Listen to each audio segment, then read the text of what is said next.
Kadam sung bầu chu vang lai min hăng hồng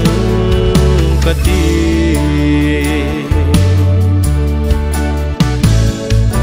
ô vang lai hun cha le môi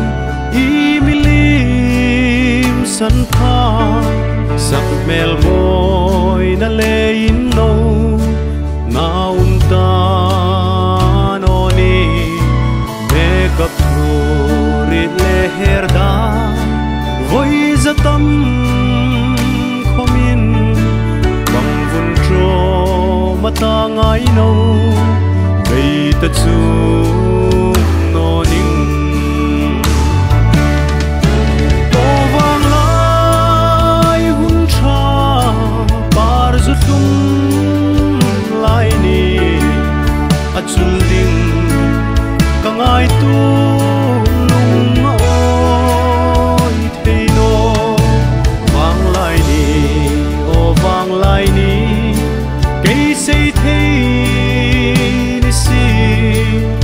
Kadam sung bầu chu vang lai min hăng hồng cả ti ô vang lai hun cha le môi hi alim pha chun rang kadar tui lun thum hai in bel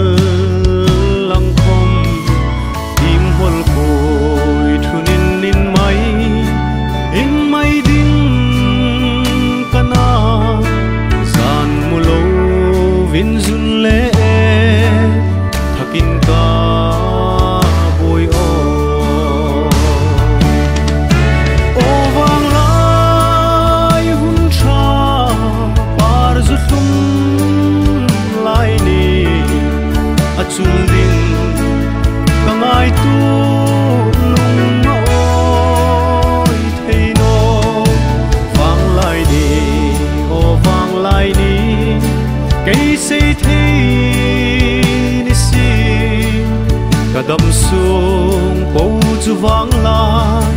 min hăng hồng cả ti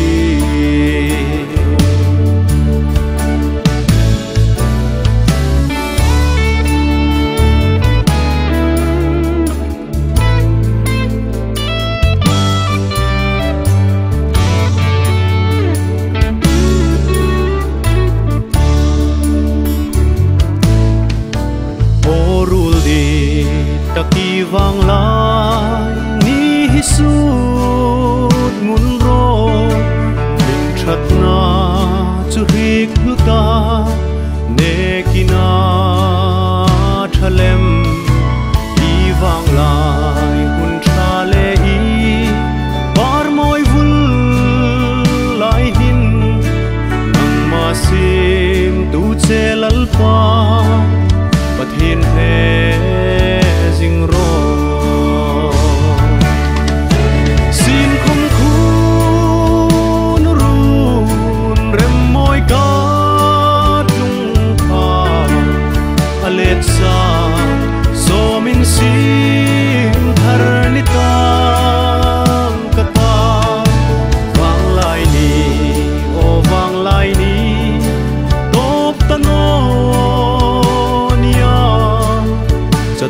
chân